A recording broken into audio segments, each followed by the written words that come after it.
Welcome to Flesh and Pod, a flesh and blood podcast, breaking down weekly news and notes from the tournament scene, community drama, game strategy, and more. And now, here are your hosts, Derek and Logan. Hello, and welcome to episode 101 in a row. Still, why do we do this to ourselves? I just got back from a pro quest like 20 minutes ago. And here I am recording for you jackasses.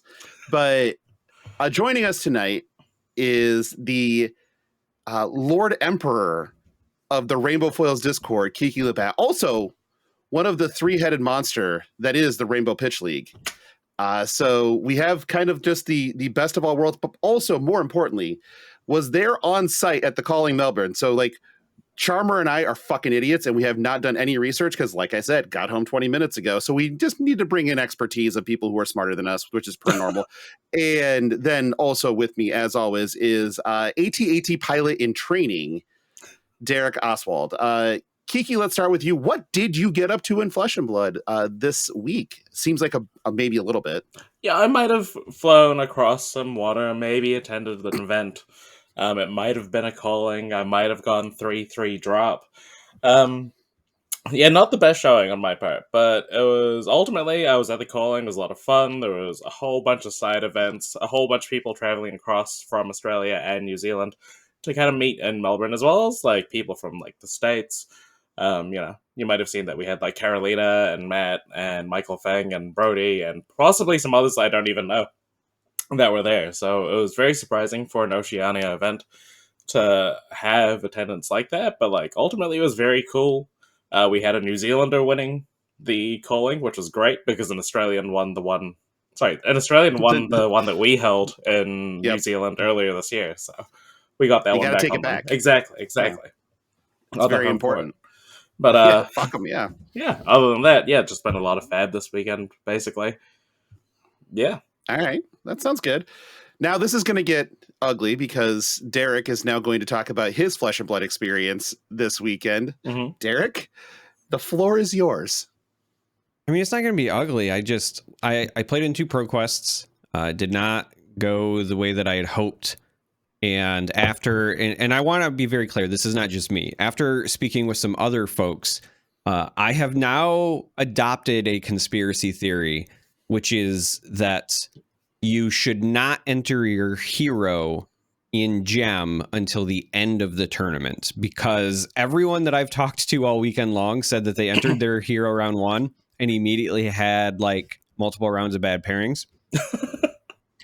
Now, normally I don't have a problem with this because I am king of the just immediately get bad pairings anyway. I'm the guy, if there's 5 prisms in the room, I will play against 4 of them. That happened to me in the past.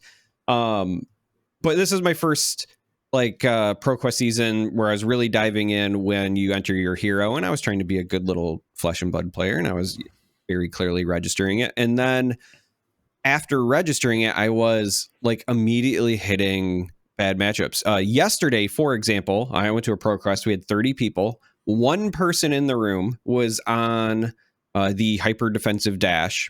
This was also their first time on that hero. They'd been playing Prism and some other ones prior. But I, of course, hit them round 1. So what were you playing? I was on Bravo. I had switched from Uzuri to Bravo because locally we have a lot of ninjas. It's a very my local meta, in the state of Michigan, is actually incredibly dynamic and it changes a lot. The ProQuest today had over 40 people, and there was 10 Bravos because everybody noticed what I had noticed, which was there was an uptick in ninja, and so there was a pivot. It's very weird. But so anyway, I was on Bravo yesterday and today, mostly because I was trying to feast on the ninjas. Now, I played against 0 ninjas, and I ran into Dash, and then despite losing round 1, I got paired up, played a couple of Bravo mirrors because there was also 6 or 7 at that one on Saturday as well. But I won my Bravo mirror, but I do need to give a special shout out to Jessica, my opponent in round 2, because it was the most fun I've had playing Flesh and Blood in the last year. It was a Bravo mirror where this is an actual thing that happened. Somebody presented a Starstruck. It was Jessica to me. And I looked at my hand and I said, okay, no blocks, because the text on Starstruck says you have to have a base attack higher. And then I sent back Dominated Crippling Crush because it's 11, which is more than 10. So if that gives you any indication of how that match, anyway, seriously, if I showed you my life totals, it's like take 10, take 8, take 9. Like we raced to sub 10 so fast. We were 2 Bravos and we were easily the first people done that round. It was a lot of fun. Mutually assured destruction is always fun.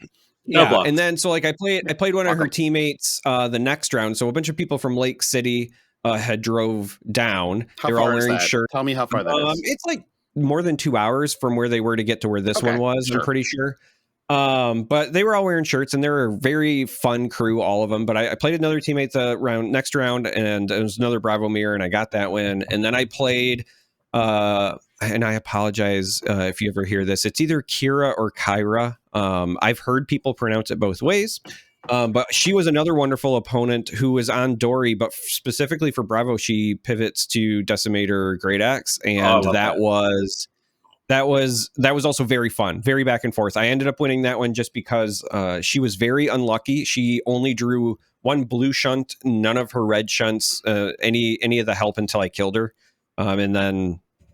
Yeah. And so then in the final round, it was another Lake City crew member, and I ended up losing that. That was my win in. I lost in a very tight matchup just to a weird calamity of events. I had one scenario where I could present lethal. I had to go to down to 3, and then I could present lethal. They had no card in arsenal. They were drawing a fresh 4, and basically the only way I don't kill them is if they top deck specifically a red Sigil Asalis. I had not seen all 3 at that point, but they had played some, so I was like, okay, we'll do this, and then even if they survive, they'll be low enough and they'll have the 1 card hand. I should be able to mount offense anyway, right? So I take the gamble. I go to 3.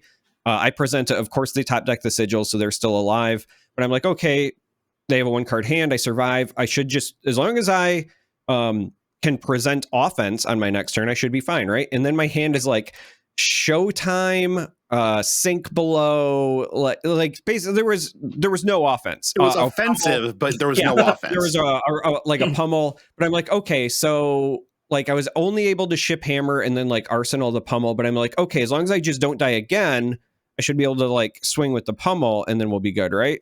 So then I draw up, and my next hand has no poppers, and it also had a Sigil and a Sink Below, and they open their turn with playing Thamai. Now, obviously, I can play the Sigil in response, but now I can't even block with the Sink Below, and I have no poppers, so it was over. So just a calamity of events. But that's not where my conspiracy theories end. So today I was a good little soldier and I entered Bravo. Stop being that. And then so round 1, I play Alexi, I get a win. Round 2, I play against Nathan Lapham, who's a fantastic player. Very close, but the short version of that, I made it competitive, but the short version of that is he played 3 of a kind 3 times and Codex twice, and I played 0 Spinals and 0 Starstrucks. So that's just the game. But then after that, I hit an Icelander, and I forget what the other one was. And so I'm riding the line, but I also got paired up again.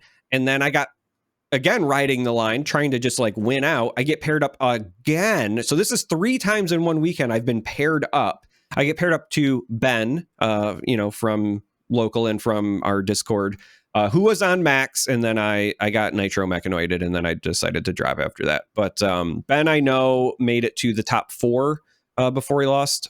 Clark made it to the top 8. He did very well as well. The only other takeaway, besides my weird, I'm joking with the conspiracy theories, mind you. Not. Overall, no, this has actually been a very good weekend for me, because overall what I've decided, one, I didn't play perfect all weekend. Some of these losses are 100% mine. 2, I've also just kind of decided that I need to put more emphasis next testing cycle on just hard hitting my worst matchups. In the past, I've always said I'm just playing matchup roulette, and sometimes that happens, but the reality is it's just going to keep happening to me. So I just have to find a way to win hard games. That's what the good players do. So Overall, it's good for me. But the other thing, Ben asked me because he saw that I wasn't on the new Guardian boots, right? Mhm. And I know Clark was on them. And I know that Ben abused them against Clark. And I know that when Ben was on them and I was on Uzuri, I abused them against him. And I think what happened, so this is my PSA to all my fellow Guardian players out there. I think what happened is we have PTSD about not having real footwear. And this new fun social set comes out and there are Guardian boots in it. And so everyone said, hey, we finally have boots. And I'm here to tell you, we still don't have boots. I have not seen it work out in anybody's favor when they've been playing the new treads. And the reality is, like, even if you don't want to take my word for it, just do this mental math. The treads versus Iron Rot is essentially +2 health, but you give your opponent across that game 2 Quicken tokens. Now ask yourself in any other matchup if you would be willing to trade 2 health to give your opponent 2 Quicken tokens, and tell me if you think running those boots is a good thing. I don't think the math is quite just that, because like you're not just gaining 2 health, right? You're actually preventing potentially 2 on hits. And then the other thing about it is if you like block with it in a really careful kind of way, you can do it so that the Quicken token won't be relevant. So for example, I was playing mid-range dash as I always do. Against Bravos, I tend to go into 3 purifiers, no additional chambers. So the 1-3 split kind of thing. And my opponent noticed this, would kind of block the pistol when I only had the 1 resource left to shoot 1 more time, knowing that if I wanted to shoot him a second time, I would have to use that Quicken token for functionally no value. So, like, there's definitely ways where you can play around with this Quicken token. The other neat thing I saw was in Commoner, somebody was using, as Oldham, they were playing the chest piece that gives your opponent a Valor token, I think it is, the one that gives them a resource. Yep. And he blocked with it at a point where his opponent could no longer, at the start of their turn, attack with their Kodachi with Go Again as Ira, because they had 1 resource floating and the Kodachi wouldn't have Go Again.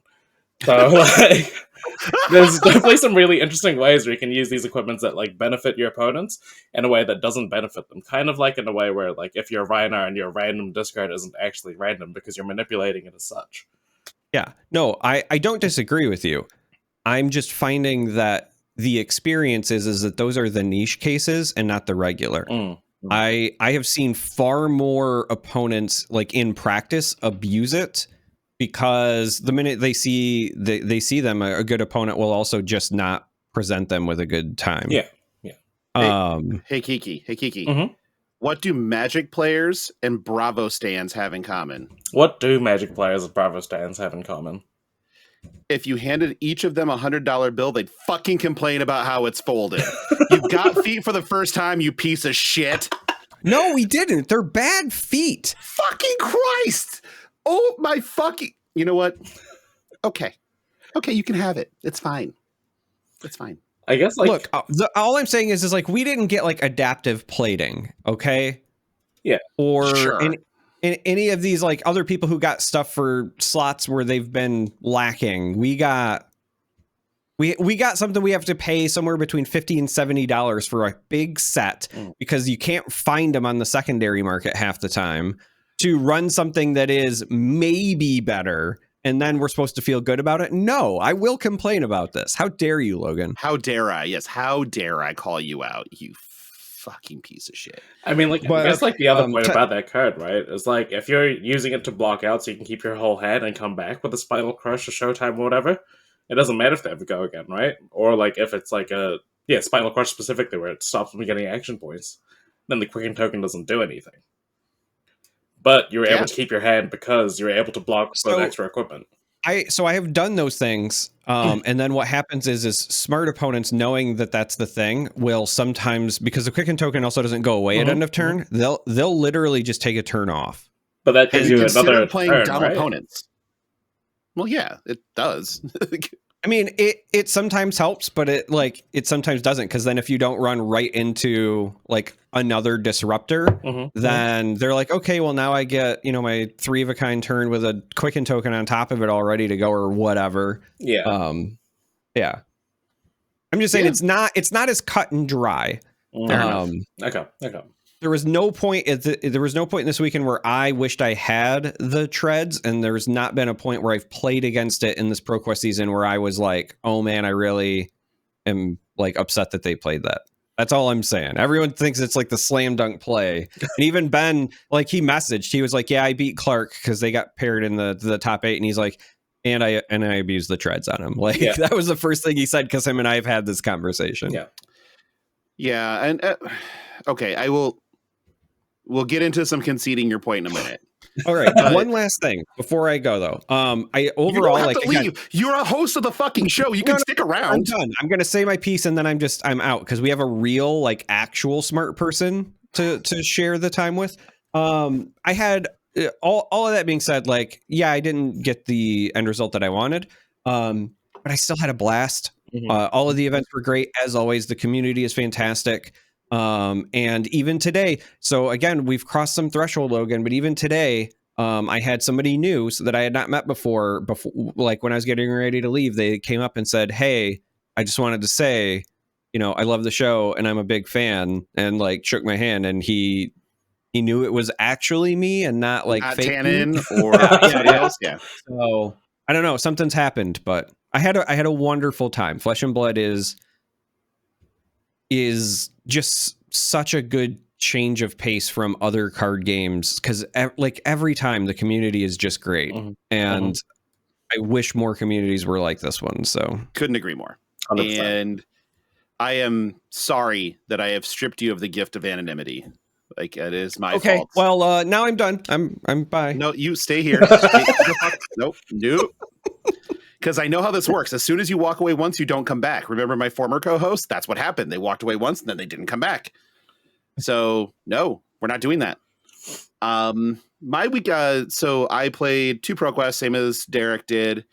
First one was yesterday. I played Dromai and died in the semifinals. So did not secure the bag. I lost to the eventual winner on Fatigue Dory. That's fucking rough. Just gonna go ahead and say that. Might have melted my brain. Just may have actually turned it into soup. And so that's why today I played Reinar. But so yesterday, there were some really interesting matches. I played Lexi twice, which, you know, Lexi's a lot of everything right now until tomorrow, or I guess kind of today for you, Kiki. Yeah, it's Monday. It's Monday, right? And so I went 1-1, but the important one was I won in the quarterfinals off of a just run bads on both sides. So I shit my pants and blew up my own furnace on turn 0. What? Never do that. Well, yep. See, yep. Because I knew the deck list. It was an open deck list, but I had deck checked that particular player the weekend before. So last weekend when I was TOing. And so I'm like, I'm going to guess they made no changes and just ran back the same list. So I know they have 3 poppers total. And I know they have lightning presses. So 5 poppers total if they use lightning press as a popper, which I'm going to guess they're going to use it more defensively. And so it was turn 0. They came in with, I think it was like an infecting shot, something that was going to annoy me. And so I'm like, you know what? I'm just going to get my value out of Furnace now. And then they came with a drill shot. I'm like, perfect. I've got a sink below for the drill shot. Sink below the drill shot. And they're like, yeah, snap the lightning press off. I'm like, right.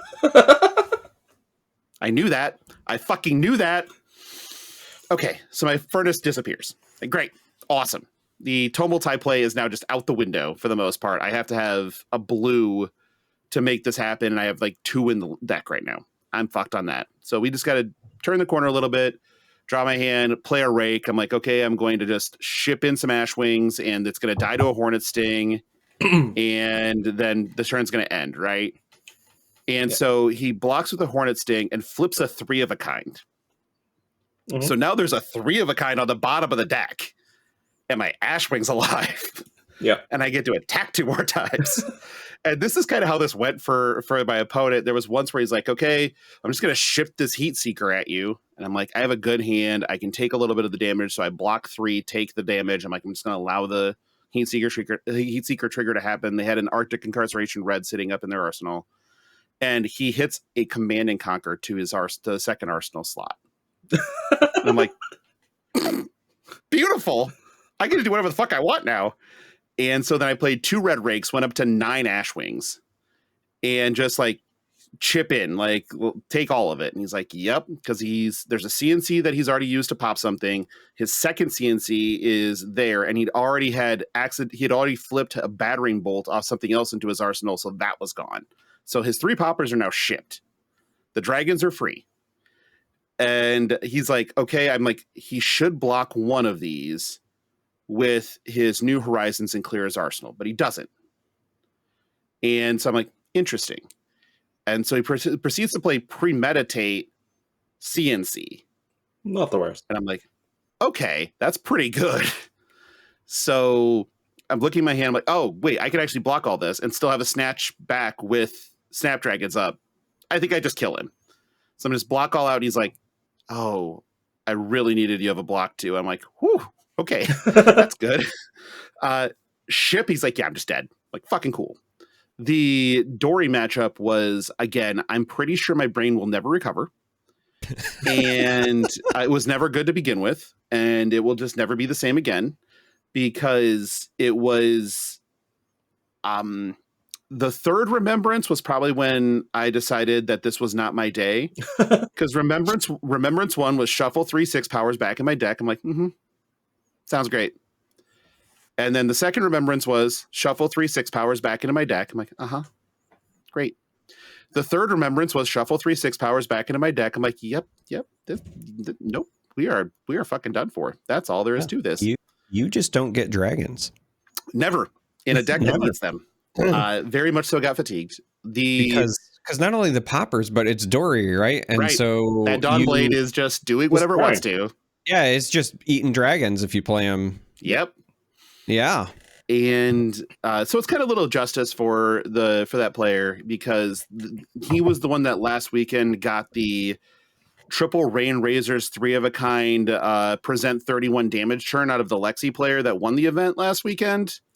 So yeah, that's the look. Yes, that is the look that we all made. Yeah. Every single one of us. It was like it was like a blood sport dunk had just happened. And it's the bench reaction of just like, yeah, like we're all just like, ow, we need to call somebody, right? Like, this is a murder. Yeah. And that was the same player that had that happen to them. And then they won this one. So a little bit of poetic justice.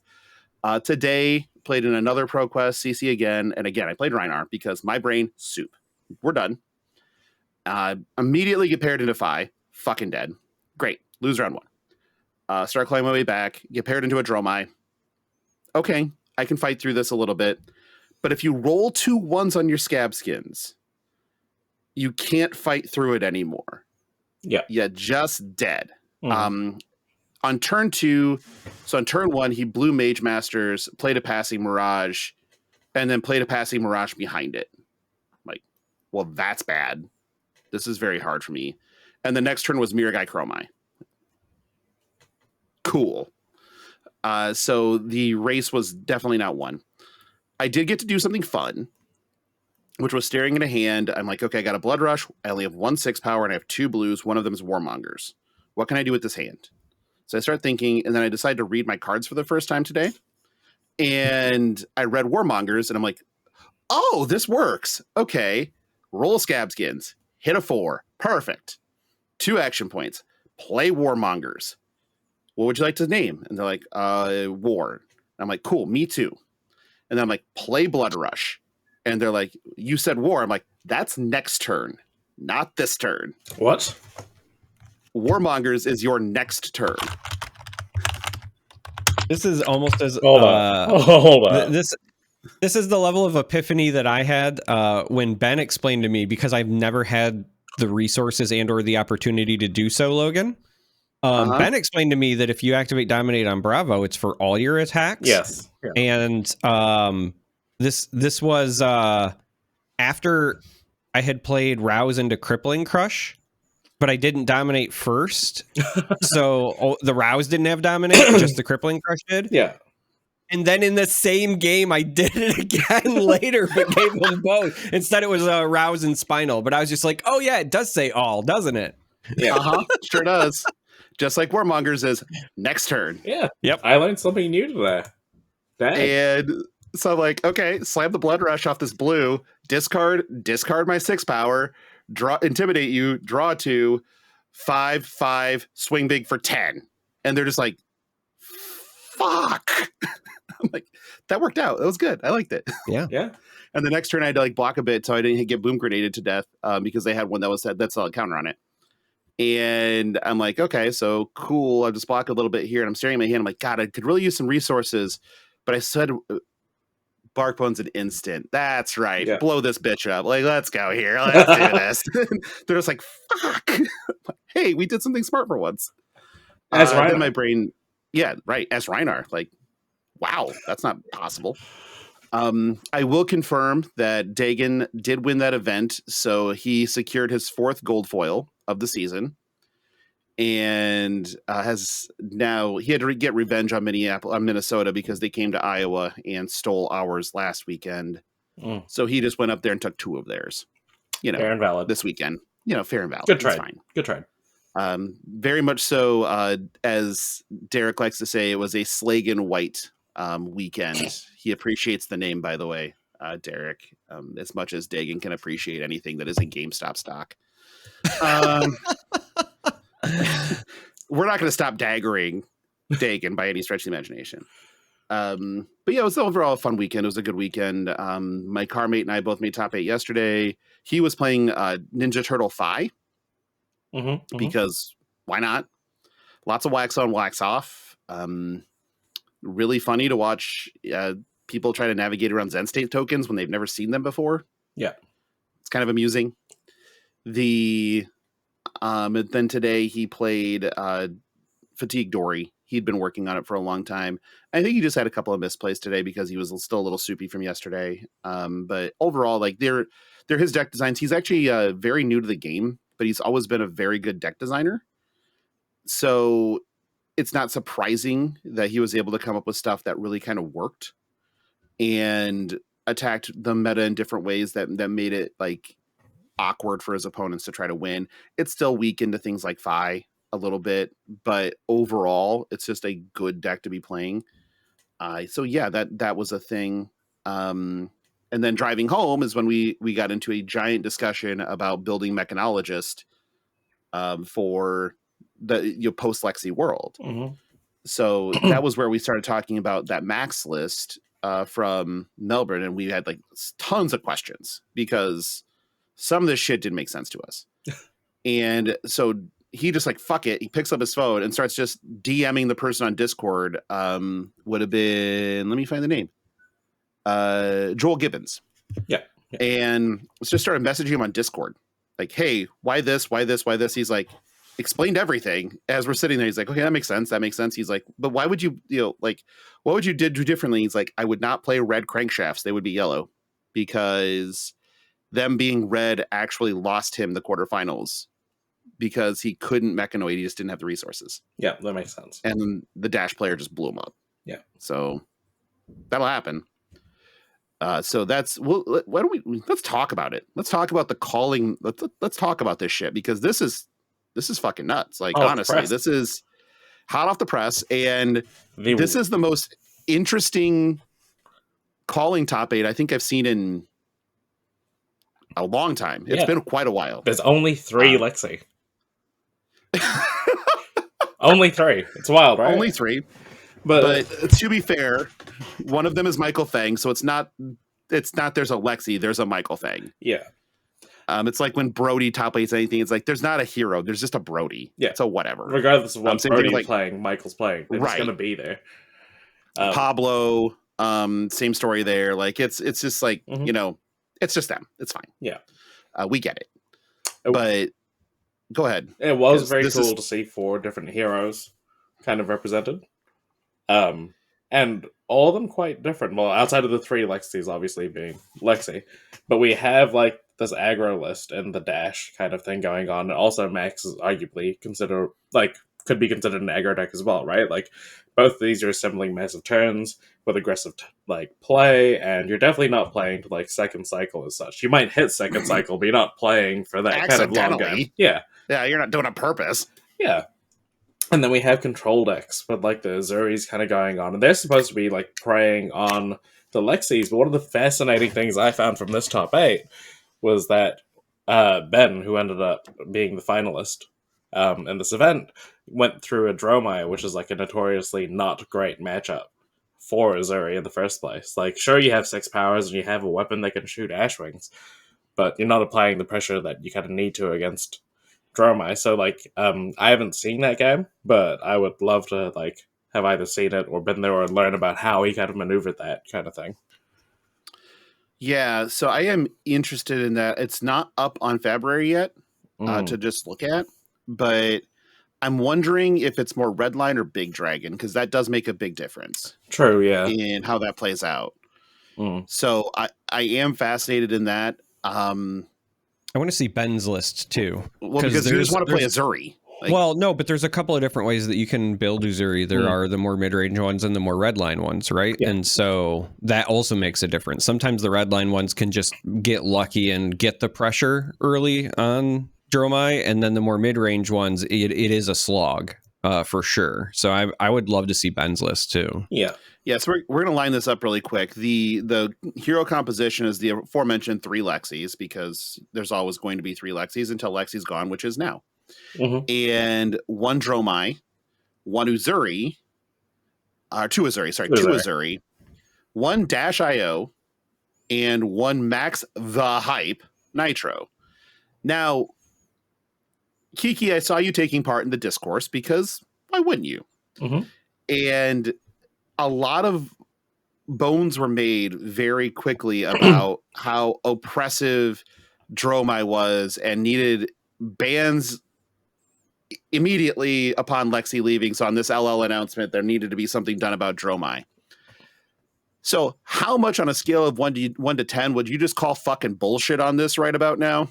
I don't think there's anything bannable in Dromai.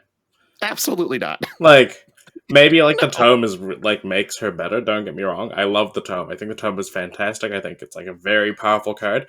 But I don't think there's anything inherently wrong with like these heroes having powerful cards. Like, it's kind of needed to make the game more exciting.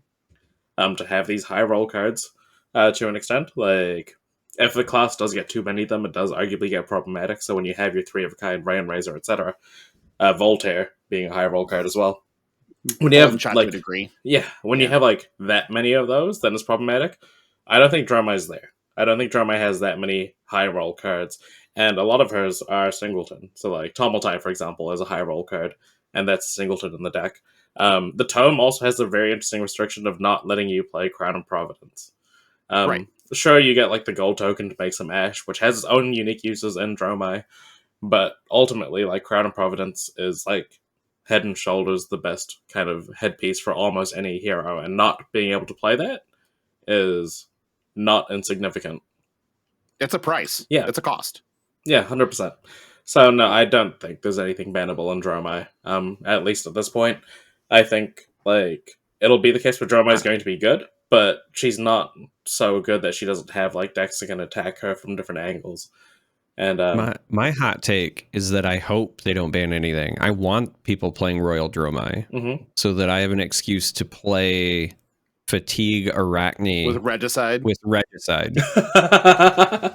You're a terrible human. Because not only are you getting your own potentially contract banishes, but once they transition to burn them all and they're banishing stuff for you, there's not a lot of stuff left in the deck that they can block that Regicide with.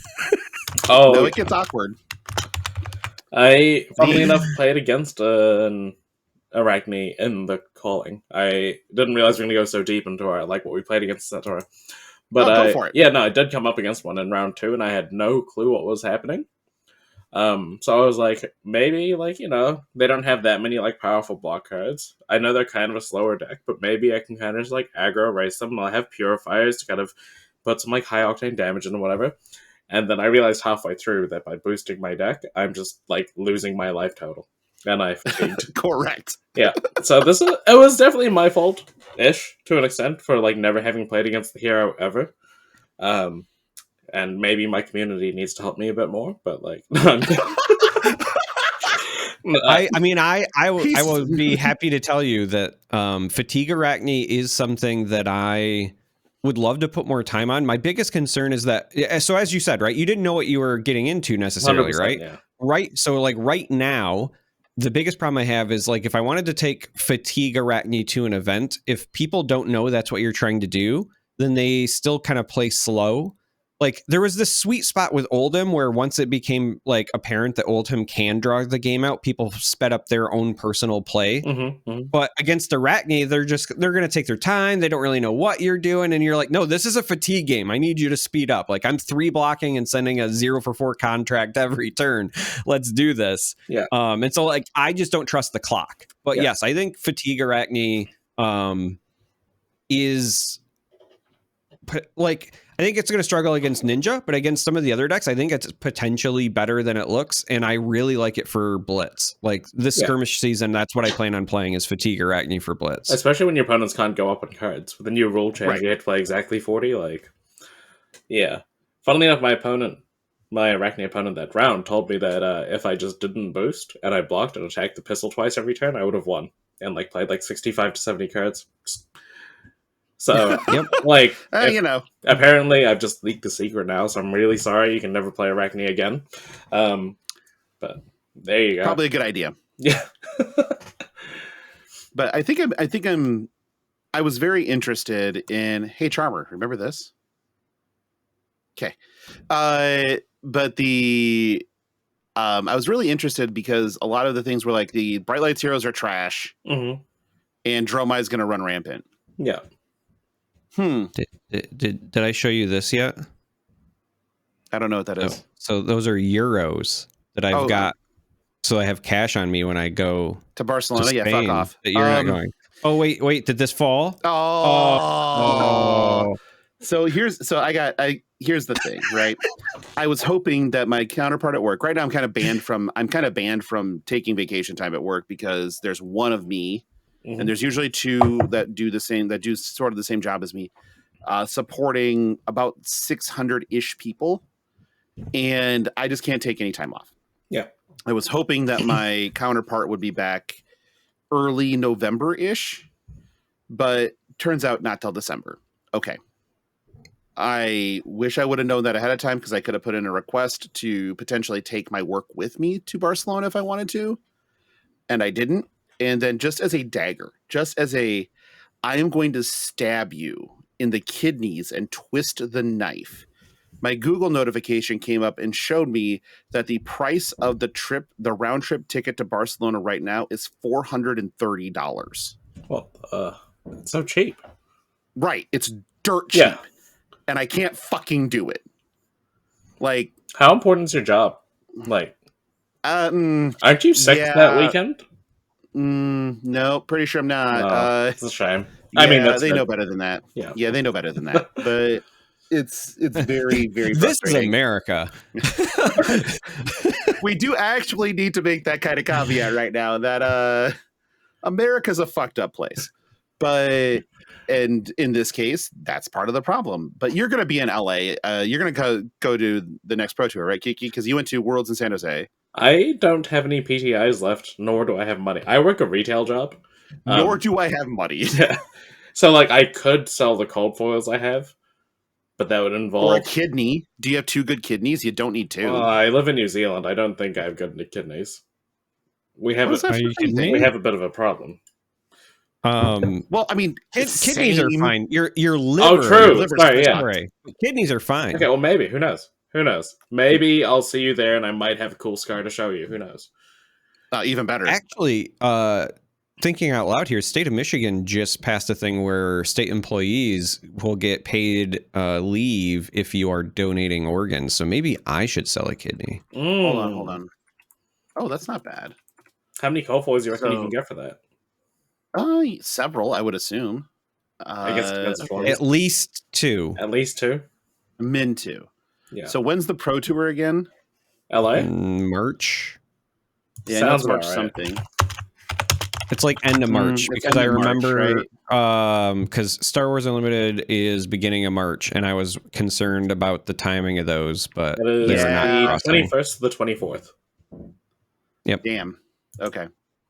Because I was like, because the week, like a week or two before that, the Spurs are in LA, and we could have gone watching Wemby play. Could have watched Wemby play.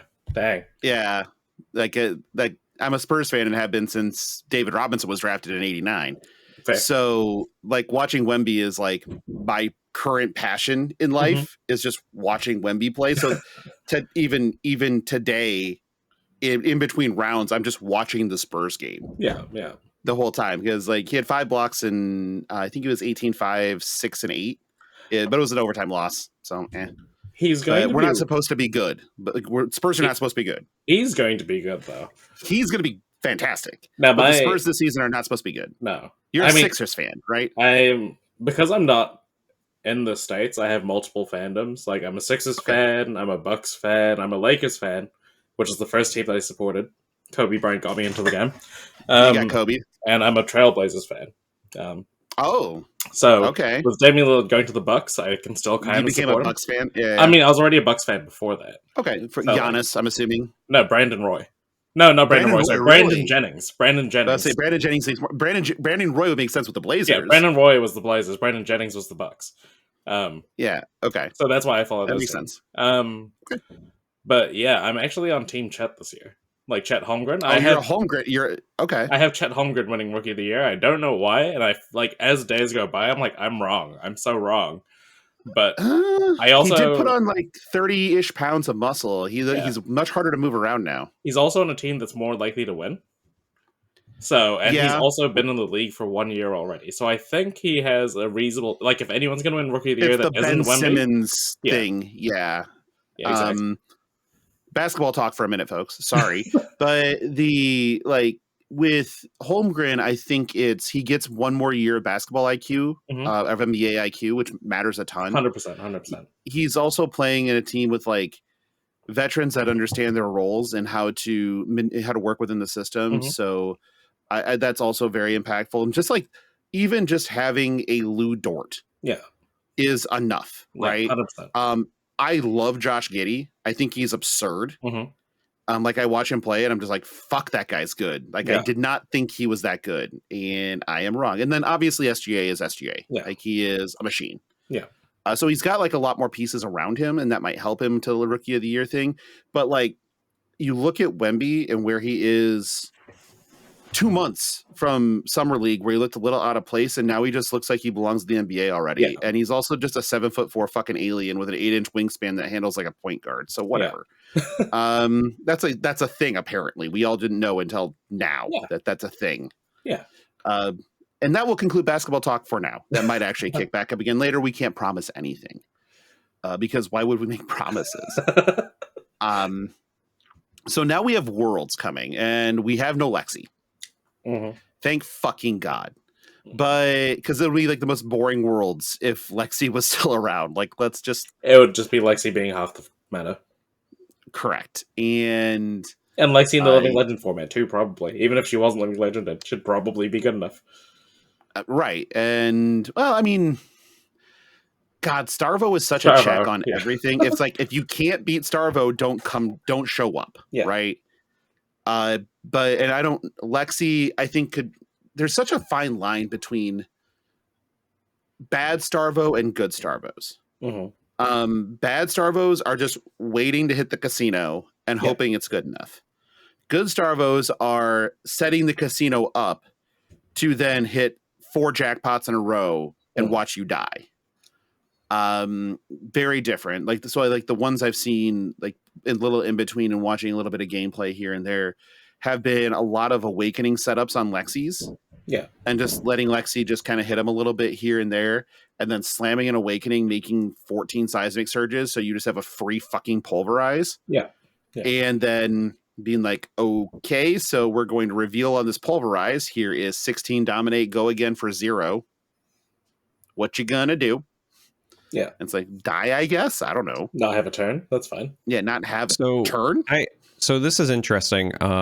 This is something else that I've come to, I think, realize after playing a lot this ProQuest season, in Starvo, where you always ran, Oakenolds and things like that when you're trying to do the thing. But like when you would slot in your crippling crushes, I think those should be Starstrucks now. I actually think Starstruck is a more impactful card than crippling in more matchups. I think in the Living Legend format, the kinds of decks I would expect to run into, I think it's definitely more impactful. Yeah, I think the deck will definitely play Starstruck. I wouldn't be surprised if they played both and tried to replace. You don't have a lot. Well, the problem is you don't have a lot of extra slots. I would replace Spinal first. I would actually have both available, right? Because the sideboard, like the slots, the extra slots in Starvo can be anything. They can be a fucking boat. It doesn't actually, it's whatever you think you need at the time. Yeah. Usually when we were doing it in the Starvo meta, we were doing it for defensive slots, staunches, unmovables, whatever, right? Yeah. Turn timbers. We did a lot of different shit. But in this, I'm almost like, okay, I kind of want Spinals to fuck with the aggressive decks, and I just want Starstruck for everything else. Well, so that's my thing. So I think Starstruck replaces Crippling Crush. Like the only matchup I would ever want Crippling is if somebody brought like Living Legend fully unbanned Icelander. Outside of that, I would rather have Starstruck than Crippling almost every time. Like against Chain, I want both. I 100% want Starstrucks. I want Starstrucks and Cripplings because both are awful for them. So what are you cutting? I mean, both are awful, but like this is what I was coming back to, right? Like you've got your critical mass for your elemental stuff, and then you've got Oakenold, which is the problem never is coming out, right? So, but crippling is just like your extra copies of Oakenold. But if I can keep Oakenold and Spinal and Starstruck, and then if I'm running the Awakening package like that. I would minus the Awakenings. I would get rid of the Awakenings and Pulverizes and just put Starstrucks in to have Starstruck Crippling Spinal and come get me. Were Starvo players playing Righteous Cleansing or no? No. No. I was going to say, that's like an easy cut right there if that was the case. Yeah, like it's like that's simple as shit, right? Like that's just like immediate chop. But no. So going further, and I'm just there now. We're just like live theory crafting, but like, why wouldn't we? Fuck it. We do I don't live. think this is going to sound weird. I don't think that Crippling Crush is as impactful against say like Chain because they're still going to be able to play their Blood Debt. Like a 2-card hand and Blood Debt is still fine for them. Yeah, as long as whereas Starstruck stops like everything relevant. Yeah. Spinal stops everything. And the difference between Crippling and Oakenold, the reason you keep Oakenold is because you can Oakenold and then Whale. In the Whale. Crippling, like you're just doing the crippling. So I don't know. Like, I love my Crippling Crushes, but I'm not convinced it makes the cut in a full like modern Starvo list. That's really fast. I also think like Warmongers comes in because with Warmongers Starvo, 100% comes in. Yeah. Like you can maybe like do the reveal, swing your hammer, and then, or not swing your hammer, I mean, but like send your thing, and then instead of swinging hammer, you drop Warmongers, and then like. Yep, that's the thing because it stops up Dustblade. That's the biggest thing. It just removes the counters from Dustblade immediately. Does that mean you're attacking with one of your elemental cards most likely then? Because they're obviously not revealing the Warmongers to the 3. Most of the time, the way that it would work is like when you had the casino, you're hoping to send your Earth. That's why you always ran all the Earth attacks that were 7. Yeah. So it's like you reveal, and then if you don't have the Oakenold or whatever, right? It's like you send the Earth attack for the 9 dominate with go again, and then you would pitch the ice card that you revealed for your whale. And then like kind of like rinse and repeat sort of thing. So or you had the Tunic Crown setup with an arsenal to just dig an extra card. Because that would be backbreaking. Who doesn't like 5-card hands? God, I love 5-card hands. 5-card hands are so good. It's so stupid. The idea of like attacking with like a random Earth thing that's massive that dominates, your opponent can't even fully block it. And it's being like Warmongers. Like, because normally the downside I find with Warmongers, or the things often overlooked, is that your opponent can just block out. Normally. Right. But if you have this dominate go again attack that they don't know who's a Warmongers falling after that, that's suddenly like a massive advantage to play that Warmongers. That's really cool. Yeah, and Starvo loves Warmongers because they the casino gives them go again. Yeah. And the second part of the Warmongers is they don't play non-attacks outside of Warmongers for the most part. So just No downside. it's always war and there's no downside. Yeah. Right. It's brutal. So that alone is enough. It's kind of Yeah, I was fucking up trying there. to think when I was running. I think the only ones that I was running was like, I think I still had blue Winter's Bite. Yep. There was like a couple of the blue ice Yeah. ones, just because at the time we didn't have as good of ice We cards. played Blizzard, Fun- but that's an instance, so you can do whatever. Funnily enough, Yeah. you can still then go, like, you can play your Winter's Bite into your Dominate attack into your Warmonger still, if you really wanted to. We pitched that Winter's Bite almost every Yeah. time. Yeah, that's the other we thing, really right? Like, played the it. upside What of he's saying is with the Warmongers edition, though, we don't have to save it for Whale, right? Yeah. So like, yeah, it's Yeah. disgusting. Oh, I'm Feels good. not looking forward to that as a Prism player. Oh, come Like, on. It's so much fun. I was never a Starvo player. Kind of because, like, everyone in Wellington was like, we're playing Starvo for, like, this Pro Tour that it's legal in. Like, we need practice against Prism. Like, I guess I'll play Prism for you. And then I ended up loving Prism so much I've got, like, an Illusionist tattoo now. Like, Well, then I've got, like, an Illusionist playmat on my wall. Like, you do. Yeah, Prism is... So that was the thing, playing Starvo, because my favorite times playing Flesh and Blood was actually Starvo Mirrors. mhm. They were the most fun. I loved it. But the only true bad matchup for a perfectly played Starvo was a perfectly played Prism. Mhm. A perfectly played Prism was advantaged into a perfectly played Starvo. Yeah. But it's so fucking hard to pilot Prism perfectly Mhm. that finding that perfect Prism was just a needle in a haystack. So you play against Prism and be like kind of paying attention to the first couple of turns, be like, okay, we're good. And then if you notice that they were doing things in a way that was going to leave them at that like 3 life threshold, but you no longer getting damage, and you're like, shit, they know what to do. Yeah. Fuck. I had one of my teammates who wanted me to play Prism got really mad at me because he was winning a game 22-2 against me. And then I won that game because of like double arc light Sentinel. And then at that double point, arc light makes 6 spectral shields so that the dominates never get through. Yeah. Yep. What are you gonna do? Exactly. Not a fuck of a lot. That's what's not. I'm excited for that deck to come back. I'm excited for Luminaris to come back. You can play it in Living Legend. I can. So don't think it's bad for you, Kiki. Oh no. You're gonna have fun. I'm excited. Don't worry. All right. What you do against the arc like stuff is so speaking of the other non-attacks, Blink for the Prism matchup made it in because we'll be able to attack 2 auras. Yeah.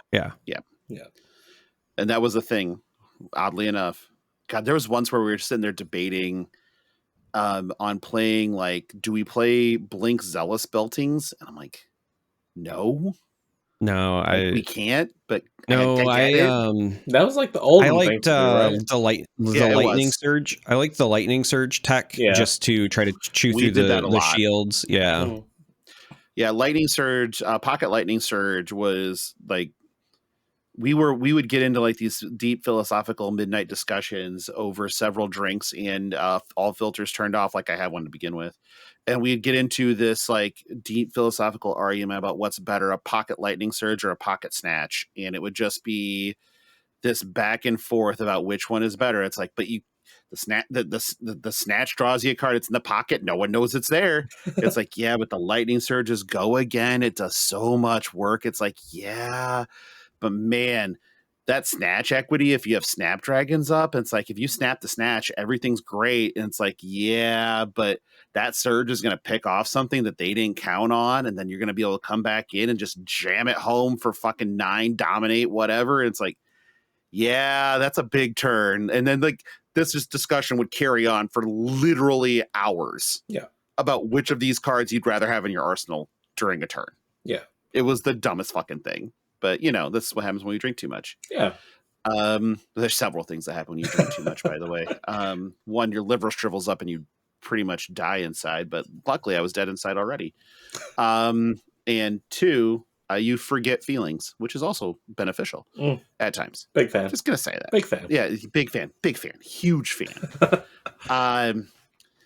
We're gonna get to do a little housekeeping, and then we're going to let Kiki do the thing that we enjoy the most, which is addressing our listener questions, because I actually saved one that was asked like 3 weeks ago. Is it the bottom one that I see here? It is the bottom one. It is the bottom one. So we're going to go ahead and just do a little housekeeping. Derek, you did such a good job last time. Do the honors.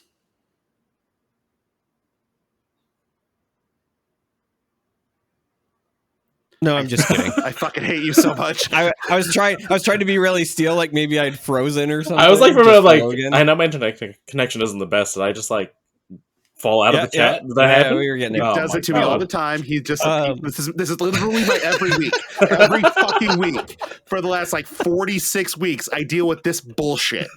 So yeah, this is my life. I mean, Logan just gets all the things I want to do to my colleagues when I'm working, but instead. But you won't get fired from this one. So we've got this thing coming up December 1st through the 3rd in Columbus. It is the Realm 20K Invitational, but again, it's not just the 20K Invitational, though that is enough reason to show up. It is a multi-format invitational, but there's going to be a 10K Brawl as well, a 5K Team Sealed. The Brawl is on Saturday. The Team Sealed is on Sunday. So you can show up and play in multiple events and have a great time. There's going to be a cosplay contest. I know we've said it a few times, but they're building like a Corsham because I got to see that when it was in progress and a bunch of other stuff. And then there are more surprises on top of that even Logan and I have not been made privy to. Sometimes every now and then the folks at the Realm will just send us a cryptic message with no other info, but they're always spicy. So it's going to be a wonderful time. Yeah, Kiki, so you know, it's only 1,300 American to fly from Wellington to Columbus over those days. So I fully expect you to be there. Only 1,300. Unfortunately, I spent like retail a third of that to go to Melbourne. And that was still a lot of money. Fair. Yeah. Okay. Well, you know, we'll try to get you on the guest list for the next one so that you don't have to pay for anything. Yeah, if you could fly me out there, that'd be great. Yeah, get it. Yeah. I'll wear whatever t-shirt you want me to. Yeah, you and Isoardi will be our our stands. We'll try to get you two to fly halfway across the world for this next time because it'll be a 50K next time. So why the fuck not? Yeah, look, if I win it, I'll give you half. You know what? Yeah. There are 3 people on this show right now that are talking, and only one of them has ever been a finalist in a calling, and it's not me, and it's not Charmer. So there's that. Okay. So yeah, I would take that in a heartbeat. And also, Derek, well done. That was a very good. So fucked up things because this is Kiki. You might not be familiar with the Realm. They do fucked up things because they have this weird belief that fun is the literal most important thing to any event ever. A card store thinking fun's the most important? Correct. It's weird. Bold. But super bold. Like they have Carolina and Elaine building a Corsham for their cosplay competition type of shit, right? I saw their trailer. They need to work on their jump shot. Oh yeah, their fucking jumper's atrocious. Yeah. Like V the valve, T the thumb. Like this is not that hard. Make sure you snap the wrist, get the rotation into it. Just watch it splash. That's all you got to do. It's nice and easy. But so in this case, there's a con, like an actual like convention going on in the same building at the same time as the Realm event. Okay. As the Realm Rumble. So Keith, being Keith, decided to call the people from this con and say, hey, we have an event going on at the same time. You want to like do some shit? Nice. And they're like, well, maybe not this year, but maybe next year we'll be down because we'll do it at the same time every year in the same building. Oh. So like I might just be doing bourbon, with William Shatner next time. I don't fucking know. Sounds like a great time. Exactly. So this was I've told this story on the show before, but I was driving we got into this weird discussion on Twitter about like how, we wanted to do Battleship and play Fab on a boat. Right. Okay. And so I'm driving to Ohio and I call Keith for some reason. Actually, I was driving to Pittsburgh and I called Keith to coordinate Airbnb because he was also staying in Pittsburgh and was staying in the same Airbnb as me. and telling him where to go, yada, yada, yada. Yeah. And he's like, oh, by the way, I saw what you said on Twitter. And I'm like, about what? And he's like, about the boat. I'm like, oh, sure. He's like, so I called Royal Caribbean. And it surprisingly is not as expensive as you think as it would be to actually book a cruise ship. Like, Fab cruise? Okay. And so there is literally a Fab cruise happening in January. Oh my god. Right. Just let you know, my birthday's in January, so if somebody wants to fly me out, like, just putting it out there. Okay, like, hold on, flights.com. How much is it to fly you from fucking Wellington to Orlando? Because that's where we're departing from. On the right time in January. Please hold. I presume that's not the same weekend as the Calling, right? No, it's 2 weeks before, I think. Okay. You have to fly out, meet you out then. You can actually hang out with so this is the cruise. So no, you need to fly out here, not there. Damn it, Bobby, this is not working out the way I want it to. Okay, cool. And then whatever the cheapest part of this is when I could fly you back. Oh yeah, it's there. Okay. Cool. 1,400. That's less than I spent to go to California, I guess. Yeah, and the cruise ship. Yeah. I mean, why not? I'm sure that I think Mara's going. You could just hang out with Mara. Elaine's. I don't think Elaine's going because it's too close to when she's starting at Columbia, I think. Yeah. But, yeah, sounds about right. Right. So, yeah. I mean, California. That had, like, you went to California. You'll hang out in a tent. It's great. Or to not hang out in a tent and just do crazy shit in an Airbnb that I've seen the pictures of. Those will never go away. I also went to the internet. I also went to a Warriors game, and then I went to Hawaii. I saw that too. You went to saw the Dubs, yeah. I have got to see the Dubs play live. It's insane. Mm-hmm. Watching that team live is incredible. Just watching Steph Curry. Who knew? Yeah, right. I think the only time that I've actually just been more in like absolute awe was watching Giannis live because holy shit. Yeah. That doesn't make sense. Yeah. Like it just does not compute. But I'm only like 3 hours from Minneapolis, so I'll probably go up when the Spurs are in Minnesota to play the Timberwolves. Nice. And go watch Wemby because that's my guy right now. Mm-hmm. Let's hit some listener questions. We're an hour in. That makes enough sense. Okay, so for the first one's from our good friend Blaze Storm. Charmer. He's a valued member of the Patreon, and you should respect him. I have never had any problems respecting him. I don't think that's true. Other staff members, however. We only have 2 fucking staff members. It's you and me. I was trying not to call anybody out. You piece of Just shit. like I'll word it like this. Some members of Flesh and Pod have been Googling a lot of flights and forgetting that the most important one is flying Flesh and Pod to Wellington. Why not go in reverse? I would love to go to Queenstown. That would be I am eyeing that as something that I might do. If you stay like a week later, we can organize a Fab karaoke when it's actually my birthday. You know, any Americans want to come to Queenstown, stay another week, come to Wellington for a bit. If I'm going to Queenstown, I am staying in New Zealand for at minimum a week. There we go. So that's all. Like, I'm not just going there for like a few days to do a Flesh and Blood thing. I'm going around I'm going there to fuck around a bunch. Yeah. Like, Alex has threatened me with a good time if I show up in New Zealand. Sounds great. So I need to make him pay that debt. I think Josh said something about it too. So fuck him. Like, they both need to pay the debt if I show up. Alex loves to his way of finding the party whenever he's in America is to just listen and he'll hear me. Yeah, he just follows the noise. He just follows the noise. So there was like, we're sitting at the Hyatt bar and it's me, Charmer, Flake, and I think Tommy Fresh. And all of a sudden a wild Alex appears. And I'm like, oh fuck, I didn't know you were coming. He's like, yeah, mate, I was just like, on my balcony up there on the 5th floor and I heard you, so I just came in. I'm like, all right, I get it. I'm loud. I fucking get it.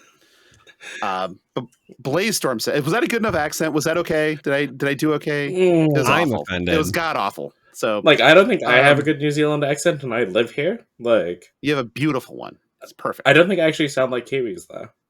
I pronounce the letter R like you do. I think he does. So you do, but it's a very slight, like it's at the very end. Yeah.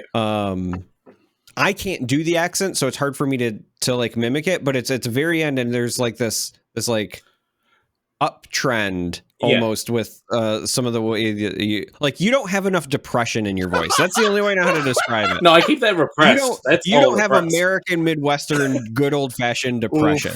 Oof. No. You need to swallow the Catholic guilt. I wouldn't if I were you. Oh, well, never mind. It's too late. I mean, one of my close friends is her father is Pakistani and her mother is Filipino. Mm-hmm. And I'm like, holy shit, because both of them were born in Pakistan and the Philippines and met on a mission trip and then immigrated to America. And it's like her dad's a pastor, totally cool dude. I've hung out with them a bunch. Her mom is super hot. And so we sat there and I was talking about that with her dad. And I'm like complimenting the fact that your wife is super hot, good catch, right? Mm-hmm. And he walks away after a good conversation. He's, like I said, giant man, good dude. And she turns around and goes, my dad, before he was a missionary, was a street fighter in Pakistan. And I'm like, sure don't. She's like, yeah, he has stab wounds from people that he got into fights with people that said less. I'm like, oh, why don't I just shut my fucking mouth then and just not even think about that? The only reason that even comes up right now is because I saw that it's our 11-year anniversary of being friends with my friend Roxy and I. And our big thing is gin blossoms. And so I had to follow. I said, I will, it's been 11 years of following you down. But that's a gin blossoms thing. That's not anything else. But so, back to this listener question. Yeah. Oh, go ahead. I was going to say, so the value member. The value list. Blazestorm says, hey guys, valued member Blazestorm here. See, he knows. I have my Flesh and Blood anniversary coming up. My brother-in-law introduced me to the game last year on Dynasty, and I wanted to get him something as a thank you. What's a neat idea for a gift? He plays Bolton. Are there any good playmats I should look for? Something along those lines. Thanks. There is a Lumina Ascension playmat that is fucking awesome. There's also that's a good one. There's V. V is V awesome. for the Vanguard. I have two other ones that I would like to nominate as honorary mentions. They are not strictly Bolton, but I still think that they are good fits. One is the Celestial Cataclysm mat, because I think that the art is just really good for that one. Yeah. And then the other one is Solana. Sure. I think because it's kind of cool city, town square-esque or whatever. It's lively. And that one's actually really rare too, isn't it? It's super rare. Yeah. So I think both of the Bolton ones are great, but I think if you're looking for something that is still Bolton, but also they could just use it for a bunch of heroes, both of those also fit the bill. Mm-hmm.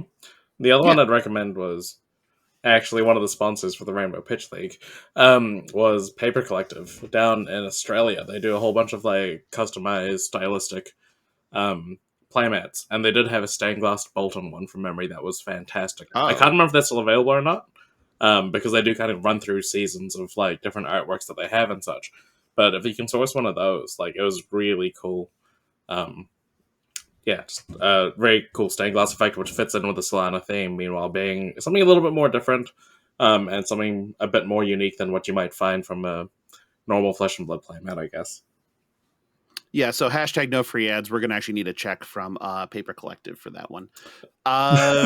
It's just saying. Fair enough. But I guess you didn't know. You've never listened to the show that you're actually guesting on right now, which is, I guess.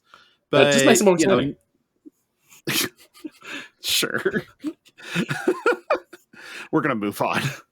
The next one's from Big Lou. So y'all opened the floodgates with the FAP cocktail question last week. Now, Kiki, I know you enjoy a good cocktail. I do enjoy a beverage or two. For the 100th show last week, it was asked what would be a Flesh and Pod cocktail? What would be in it? And I don't know if you follow Papa Mike on Twitter. Yeah. Okay.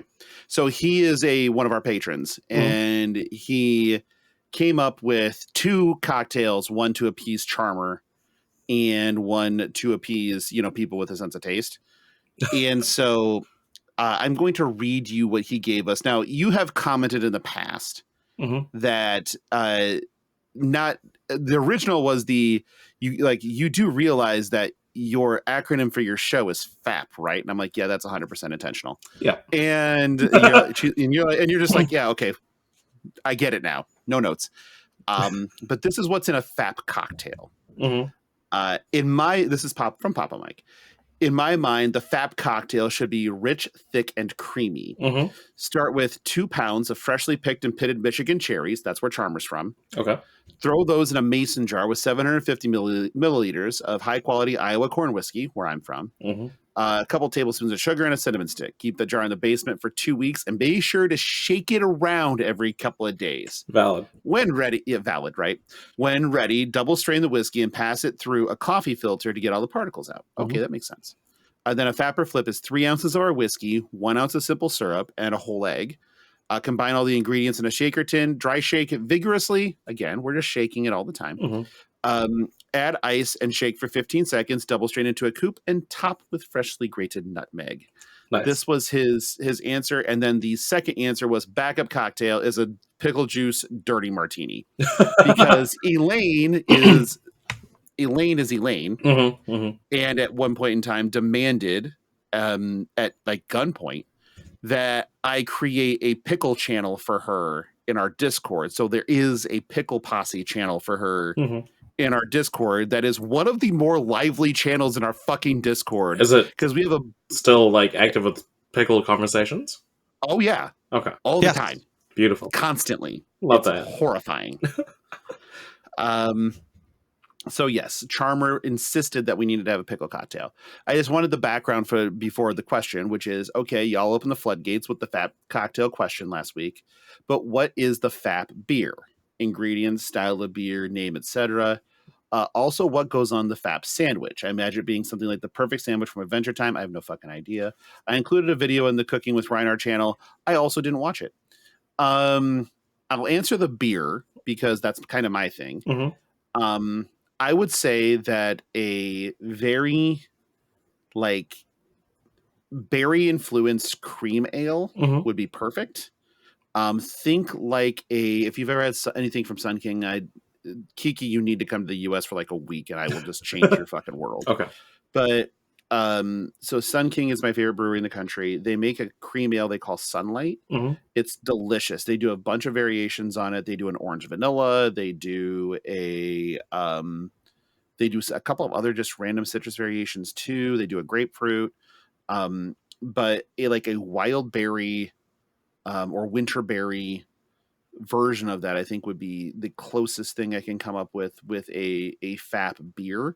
You could also go with like a heady milk stout. I think that would work for us too. Something that has a lot of body, a lot of content, which is what we've done for 101 episodes. Yeah. And it's basically a punch in the face if you drink it too fast. Because if you consume too much of our show too fast, it is literally like getting kicked in the head. In a good way, though. So in the best way. Yeah. Like with a golf shoe that has the spikes removed. Okay. And so that best answer I have. So that's my idea on the beer. Charmer, make me a FAP sandwich. A FAPwich, one might say. All right. So first of all, the correct answer is a dill sour beer.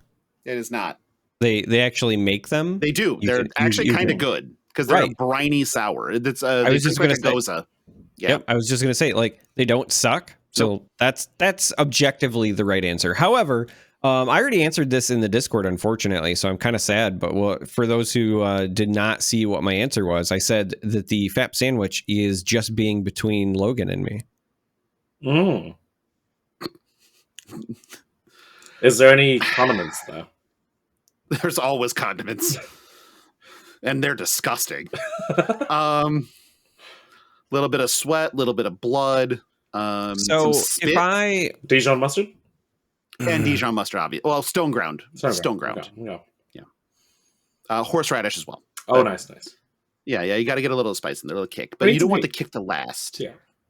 So if I was gonna like actually design a FAP sandwich, I would say first of all, it's not gonna be like a true sandwich. It's gonna be more kind of like a sub, but not like a Subway sub, like a more artisanal one. I like that. I like and that. it's gonna have so it's going to have shaved turkey as the base because one, we know that I don't eat mammals, but also Elaine has a thing with birds, so Only eats turkey is the birds. base. Yep.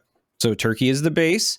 We're gonna go with Swiss cheese because the cheese, much like our gameplay, needs to be full of holes. Condiments, we're gonna have vinegar and oil because we definitely need some of that. The bun, we're gonna go with like an Asiago bun because we're extra cheesy around these parts. What's this wee shit? Gonna have to have some pickles. Oh, so I would have normally said me. However, after so many weeks, you cannot deny that you're not dropping puns left and right. Fucking I've hate worn you. off on you. So it is now the royal we, sir. You prick. We definitely need to have pickles on it, like that, you know, and I'm not good just with because pickles. of the Elaine, but like pickles on I this. fucking love I think, pickles. yeah, like they're gonna be good. And then like for like the extra kick, I'm gonna go with like I feel like you have to have vegetation, but like It's jardinera, sir. So hear me out. I have like a personal vendetta against lettuce, so instead I'm going to say spinach and jalapenos. Oh, I Baby love spinach. spinach. Yeah, I mean, yeah, baby spinach is insane. Like, Yep. that is perfect. And I love a good spicy sweet, so I'm going to say the jalapenos as well. Spinach and jalapenos. fresh That's how I'm going to jalapenos, top it off. not canned. Fresh jalapenos. We already have pickles, fresh. so we don't need the brine. Yeah. Right, fresh Okay. jalapenos. Ship it. Would eat 10 to 10. That sounds great. Like legitimately sounds sounds like amazing. a good sandwich. Yeah, I'd eat the shit out of that sandwich. No Yeah, problem. I would. Yeah, absolutely. Why fuck wouldn't I? Last Now question. I'm hungry. Yeah, that one kind of got me a little bit because you fucked me last week, Derek, because well, I mean the last 46 weeks or whatever, 44. But Oh, you mean with the show, not we'll talk later. But I made the executive decision that we used to have a thing when I played Magic, when I ground PTQs a lot, that if none of the car won the event, we were forced to go to the worst possible restaurant. That's punishment. Like find like a Denny's, there's the shittiest place, right? Yeah. We were forced to go there as punishment. Yeah, sure. And so wait, hold on. Kiki, have you ever been to a Waffle House? Did you go to one when you were in the States? No, so I've been to a Waffle House, but just kind of They're fucking piggybacking magical. off this. So Matt Rogers came first at the calling I was at. I came second to that calling. At the time, we were testing partners. We were like on top of the world. We were great. Let's go out and have dinner with like everyone. It'll be cool. 14 of us. Only place that had tables was Denny's. So not only did we overperform in that event, the best restaurant we could find was your punishment. Oh yeah, exactly. So today, as we were driving to the event, I'm like, if neither of us top 8, we're going to fucking KFC and getting famous bowls. We need the failure pile in the sadness bowl to just confirm how awful we are. And neither of us made top 8. And next door to the venue was a fucking KFC. And god damn it, I ate that failure pile inside of that sadness bowl because that's what I deserve for being shitty. And so that was my punishment, as I forced myself to eat that. But that sandwich now sounds great because I ate that fucking failure pile. And I have not regretted much in my life, but I really regret the decision to eat that failure pile. It was awful. It'll tear you up. It is. I am not proud of how many of those I've eaten in my lifetime. I think I cracked the porcelain on that truck stop bathroom. Like I fired out that so they hard. Are not good for your insides. No, it is on par with a Waffle House cleanse, which is just you expel everything that's ever been in your colon comes out in one shot after eating Waffle House hash browns. It is the same thing as just an abject colonoscopy. It's just you've drank the mix and it's coming straight through you. There's no stopping it. Do not even consider the fact that you can let something squeak through. No, you need to go make a very long appointment with the most comfortable throne you can find and just camp there playing whatever your favorite mobile game is. So if you're Derek, it's Honkai Star Rail or whatever the fuck it's called.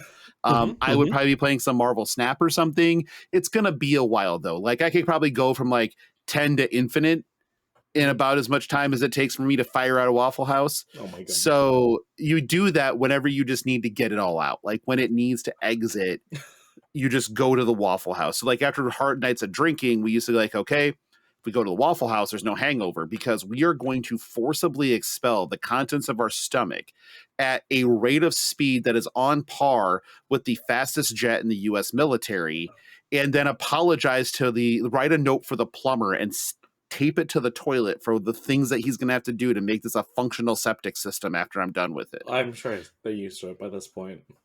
Oh, absolutely. If they're doing work in a Waffle House, they're 100% used to it. Yeah. This is nothing new. But that is Waffle House. It is wonderful. It is magical, and I love it. It is a But there you go. There you go. So we're going to go to the Kiki question now because it's important. Donnie K asks, siblings in Cardboard Podcast, good people. Which hero would be the first eliminated in a Royal Rumble style wrestling match, and who would win? Kiki, this is all you. Okay, so I don't know about the first eliminated, but I have thought about specific tropes that happen in Royal Rumbles. So, the first eliminated is usually a number 3 spot, maybe a number 4, so I'll come back to that one. The fastest elimination is going to be Yorick. He has the Santino Marella spot. He's going to enter the ring, immediately get thrown over the top. Nothing's going to happen, nothing of importance there. But he's going to break a record of being the least relevant in the fastest amount of time. I thought about, like, who would have the Rhea Ripley spot or the Kane spot. The one who gets, like, the most eliminations and dominates.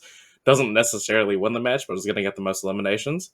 That's probably, like, your Starvo. Like, because he's, like, the biggest. He's going to, like, kind of get the most eliminations, literally. Just knocking everyone out of events. We have Riptide, who has the big man spot, like the literally largest kind of guy. He's going to go one-on-one with Oldham at some point to try to prove who's the bigger man, and eventually there's going to be 8 other contestants that are going to throw them both over the top rope at the same time. Oh, I thought it'd be the double elimination. Yeah, okay. Yeah. I thought of all this is very this is funny. This is actually very similar to my answers, but with different heroes. So this is going to be very funny. Fair enough. Now, I was thinking about like an Iron Man kind of spot, like who goes from number 1 or number 2 right all the way up to at least number 27, 28. Yeah. Like I think of Finn Balor, I think of Brian Danielson. Brian Danielson, Daniel Bryan, same person. Yeah. So I think of like them, the kind of person that like can sustain a long kind of Seth game. Rollins. Seth Rollins, does that too. So like maybe it's the Katsu spot.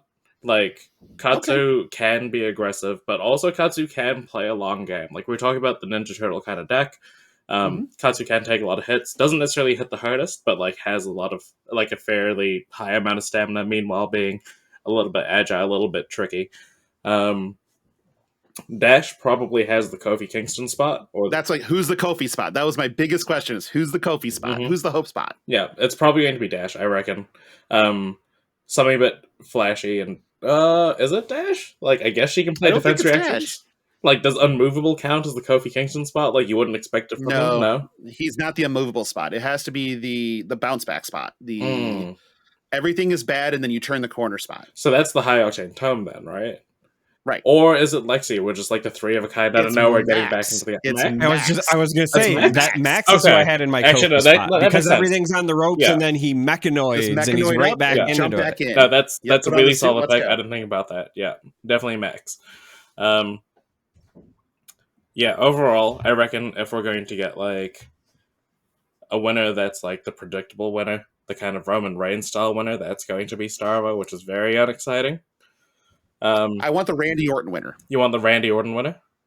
Oh, who's like kind of good enough? I mean, like, are we talking face Randy Orton or like bald heel Randy Orton? Yeah. We're, So we're I talking won't answer that. tweener. We're talking tweener Randy Orton. Queen of Randy Orton, like He's getting cheered, but they want him to be a heel. this is Randy Orton versus like the Wyatt family kind of Randy Orton. There you go. That Randy Orton. Who's a tweener then? Like, who's villainous enough but still liked? Is it Viserai? It's Viserai. The answer is Viserai. Yeah, like Viserai is popular enough, like has been able to contend at points, has been around forever. Viserai's your Randy Orton Royal Rumble. He's your Randy Orton. Yeah. There you go. All right, Derek. All right, so I had very similar thought processes, with the difference from the winner. I'm gonna buck the trend on the winner, but I was thinking about tropes to start, right? Yeah. So you had fastest, but the one that I think is the first eliminated is Brevant, because when I look at Brevant, he is the definition of a wrestling jobber. He's the Mountie. Yeah, he is a jobber, 100% of jobber, but yeah, okay. I kind of thought. I mean, but Brevant is the IRS. Well, I was just He thinking, wasn't a right? jobber. Like when you mentioned him, I'm like, yeah, I can see him in that Elias spot from a few years back, where like he was literally the number one entrant just to sing a song and then gets eliminated almost immediately. But then also that's York because he's a bard. Yeah. I think York is like you said, the Santino, but I don't think he comes in first. I think he comes in midway through for the comedic relief, 13, comes 14, in and is immediately thrown out, right? 100%. But I think Brevant comes in early enough to be like the young, and then he's just gone. Yeah. Right? Like he's just happy to be there, basically. So I got a spot, baby. So you had Riptide and Oldhim. So for my big guy face off that neither of them win, double elimination, I had Yoji and Oldhim. That was where I went. Yeah. So you have two Guardians. Because Riptide to me, this is going to sound weird, but Riptide to me actually felt like the Undertaker slot, because he's still a big guy. But because of like with Riptide's traps, I think about like every time you think you've got him, you don't. And so when I think about like who is going to do the Undertaker rise from the dead thing, like in my head, that was like maybe Riptide. Okay. So you were talking about, some of the people that were like doing the Iron Man slot, and you might also mention like that the Rhea Ripley slot. It's funny you mentioned Rhea, because like I literally was like Valda. Valda to me is that spot. Not gonna take the win, but might have the most eliminations just because like that's what she's there to do. Monster badass. Yep. So I originally, so you were talking about like Randy Orton winner or whatever. Instead of Viserai, I was originally thinking like who's like the Roman Reigns, whatever. And so my first thought process was like, all right, Reinar is the ending winner. And then I pivoted. The more I thought about it today, actually, because I knew that this question was coming, and I was thinking about it today, I decided that this is when Flesh and Blood does their first Royal Rumble. It's the Vince McMahon Royal Rumble. So the winner is the Emperor. I think it's the winner is James White. It's James White. Yeah, he's just gonna come and take it. The winner ends up being the Emperor, and then that starts the the storyline where he gets assassinated and loses his title. But I'm gonna go, if it's the first Flesh and Blood Rumble, then it's the Emperor. I have one trope to add. Otherwise, we're doing great. Yeah. And that is the Chris Jericho call the match spot. Because Jericho would always get in at like 7 and get eliminated at like 27, but spend that entire time in the match calling the match the entire time. He was incredible at it. So he's the ring general. And so it's the guy that comes in, it's the hero that comes in and does a great job of running the meta, and then but never finishes is Dromai. So just never finishes. Always just close. But runs everything. It's kind of the guiding path. You got to beat this, or you're not worth playing, or you put it away, but can never finish. So that's the Jericho spot. But otherwise, I think we're spot on. Yeah, I like that. So good job, proud of you. All right, we did it, Kiki. You made it through your first ever Flesh and Pod. How do you feel? That was fun. I'm admittedly exhausted. I had like an hour nap. Like I literally got off the plane, and like I only slept 4 hours before getting on the plane in the first place. Just because of the time zones and when my flight was. Yeah. So I got home, had a nap, and then woke up in time for this. So overall positive. It was a great time. I enjoyed it. Loved it. Thank you for joining us. I appreciate it. As always, you can contact us on the Discord, you can join. The links in the show notes. You can send us an email, fleshandpod@gmail.com. You can send us a message on Twitter at fleshpod. You can also join our Patreon at patreon.com/fleshandpod. The link is in the show notes. Now we're going to do a little bit of shout outs because that's what we do for our patrons. Our associate producers are Alex, Andy, Chris, Sindra, Kenny, and the Salty Sea Cat. Our executive producers on up are Blaze Storm, valued member Patreon. Blaze Storm. Dom, Jacob. Are you ready, Charmer? I mean, I'm not. But the good news is I don't have to be because you. All right, Kiki, this is going to be loud. This is just a warning. Go on. But the name deserves it, so I always got to give this a good go. Lance Good Thrust. Matt Two Tokes, Pox on Us, Papa Mike, the creator of the Fab Cocktail, Philip, Rich, Taylor, and Trevor. Again, if you're interested in becoming a patron of Flesh and Pod, you can do it at patreon.com/fleshandpod. Link is in the show notes. All tiers will give you access to the FAP After Dark sessions, which are non-recorded podcasts that with a pretty stable slate of hosts at this point in time. It's mostly myself, super producer Greg, and from that does Fresh and Buds and amongst other things, and also one of the most pleasant to look at people you'll ever see in your life. And then also Bryn from the Banished Zone likes to join in, and we will talk about literally anything. It's sometimes there are some things you just don't want to say on wax because you don't want your employer to find out. But this is where we talk about those things because it's not on wax. No one's going to hear unless you pay us. It's great. So if you are interested, that's where you can do that. Kiki, where can our listeners find you? Mainly that's one you can find me on X, formerly known as Twitter. That's at Kiki_LA93. So it's my first name _ LA, like the city, or the first two letters of my last name, and then the number's 93. I guess if you wanted to, you could find me on YouTube, which I think is Kiki Bird, I think. And you can watch me play rhythm games. But more importantly, if you actually go to the Pitch Perfect podcast, you can find all of our Rainbow Pitch League games there.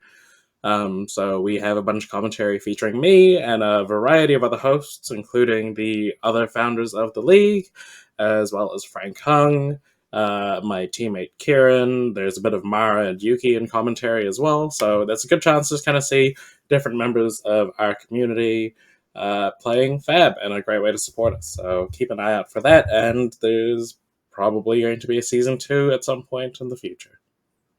Oh, really? Yeah, I think I'm not spoiling this. Like, I'm pretty sure we've announced this. Whatever. Yeah. It's not a spoiler. It's a grand announcement, because if there's one thing Flesh and Pod is known for, it's getting the scoop. Oh, there we go. We are the first to get the news. Actually true sometimes, because because remember when Alex was on, he announced the content creator appreciation kits on our show. Oh yeah. And then we didn't get one, which was the funniest part. But just absolute dagger. But he took care of us. I'm not worried about it. We just like to give Alex shit because he's a friend. Yeah. And he's also one of the best people that we've encountered in this Alex game. is pretty awesome. He's really wonderful. good. Yeah.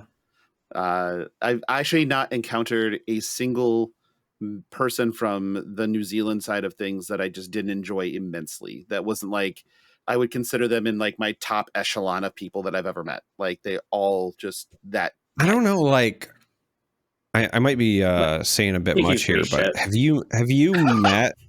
No, seriously. Have you met James White? Yes. Like, I don't know who he is, but he's one of the sketchy ones. Just saying. I'm a fan of him. Oh, actually, there was one time where he awkwardly trolled me, and he told me Shiana was getting like support back in Monarch, and I was like, "Yo, this is dope." We'd had like a couple drinks. He's like, "Yeah, Shiana's getting support," and then like I looked at him, I'm like, "Wait, you're talking about like specialization that other heroes get?" And he just has this massive smile on his face. I'm just like, "I hate you now, fucker." Yeah, that's a charmer move. So No, I love James. I love James. I was doing a bit, obviously. I love James. His sense of humor cracks me up. Yeah, I mean, I don't think I can forgive him for making Prism, but other than that, fine, upstanding human being. I'm sure somebody else made Prism. Derek, where can they find you? Places where your socks have extra grips on them and the walls are padded. Soft is what I was going to say, but sure, that works too. On Twitter, I'm at that charmer. I'm actually trying to use it less now, though. Because it's a hell site. No, it's like personal reasons and whatever, and it's very hard because like I love 90% of the people that I've met on Twitter, and it's been fantastic for me. But I'm gonna try to start using Blue Sky more. Just more in general. So there I am charmer.com because you can set things to your domains and I own charmer.com. So that's me. Twitch and YouTube, I'm just Charmer. That's Charm3R. The best way to find me though is obviously in the Flesh and Pod Discord, specifically in the Pickle Posse. Just at me. You can also find me in that same Discord, mostly in the Kierkegaard corner because I suffer from I'm there too. Amounts of existential dread. So Kiki, we do have a channel on our Discord that is dedicated explicitly to existential dread, and it's a locked channel that you have to opt into because there's some dark shit in that channel sometimes. Fair. Because existential dread is nothing to fuck with. Important, but to get it out. It's very important to get it out. If you need to contact me directly, Discord's the best place to find me. You can find me on Twitter /X/ whatever the fuck you want to call it, at Logan Peterson. I'm just Logan Peterson everywhere. I am easy to find. Very good branding. Good branding. So when you don't have an inner monologue and you don't know like that what you're saying is something fucking moronic, you need people to keep you accountable to tell you why it's moronic. And if they can't find you, they can't tell you why you're a fucking moron. So I just need people to constantly correct me so that I can improve. So I just slap my real name on things and then deal with the consequences when I am an utter idiot about something. But it's also helped me grow as a person to not make mistakes. Or to learn other perspectives or to do whatever. It's my version of becoming a better person. Your mileage may vary. But it's like rants, aside. It's like I enjoy a Chick-fil-A sandwich, right? Like I think they are tasty. I hate the fucking politics of Chick-fil-A. Yeah. Fucking despise them. But I also understand that there's no such thing as ethical consumption under capitalism. It doesn't exist. And so what I do is I treat it like carbon offset credits. And anytime that I eat Chick-fil-A, I donate the dollar amount of my purchase rounded up to Trans Lifeline. That's really so that way I'm just 100% staying in my fucking lane where I believe that good can be done. And that's how today was another good example of my last round opponent at the ProQuest I was in. Great person. Had a blast playing with them. Similar to Charmer's experience. Super fun and everything else. Like he was playing Bravo, but he's a Rhinar main. And so he's super elated to be sitting across from Rhinar. Afterwards, he's like, "Oh, show me your shinies. I want to see what's all foil in the deck." I'm like, "Oh, okay." And so I was going through it and stuff like that. He's like, "Oh, your pack hunts aren't foil." And I'm like, I'm missing some red ones." He's like, "Oh, I have extras." And he starts digging through his stuff. And he pulls out some extra. He pulls out an extra. He's like, "Oh, I just have this one right here. Oh, I'll just pull the one out of my Blitz deck." I'm like, "No, please don't. Like, you don't have to do that. Like, it's not important." And he's like, no, I really want to. I follow Rhinar player. I'm like, literally the first time I've ever played Rhinar in my life. and he's like, yeah, but you love it. And I can tell you love it. And he's pulling stuff out and I'm like, he's like, here, take them. And I'm like, that's okay. So I then reach into my box and I pull out one of the Good Deeds promos and I just hand it to him. He's like, "Oh, this is funny. Good deeds. That's cool." And I'm like, "It's a real card." And he's like, "Oh, I just never seen this one before." And somebody's behind him is like, "Yeah, it's like $60." And he's like, "Oh, I can't take this." And I just take out the stack of them. Like, I have plenty. And he's just like, "Oh, that's so nice of you." I'm like, "No, you were nice, and that's the part. Like, you were being awesome." And you were a joy. I wish I would have copped more from Carolina so I could still give them out locally here. I can send you more, or I can just bring you some. I'm out. Okay, I can bring you some. Unfortunately, so. I still have, I think, 9 or 10 left. So we did that. That's fantastic. Yeah, we were giving them out for again, Kiki doesn't listen to the show, so you just get to catch up, right? And so we were giving them out for charitable donations to a Pittsburgh shelter, and then also for the Hawaii fires, for the recovery from the fires in Hawaii. So we try to like make sure that we're doing right by the community. That's kind of our thing. That's really cool. We're assholes out loud, but we try to do the right thing when we can. Yeah. But that's a long fucking segue to talk about how great it's been to do 101 episodes, and we hope that you listen to 102. Again, special thank you to Kiki. Thank you for coming on and hanging out with us. Thank you for having me. Anytime. You are welcome whenever you want. So if you ever have something to say and you just need a place to say it, just holler at us. We got you. Cool. And until next week when we do 102, we will chat then. So see you later, everybody. Bye.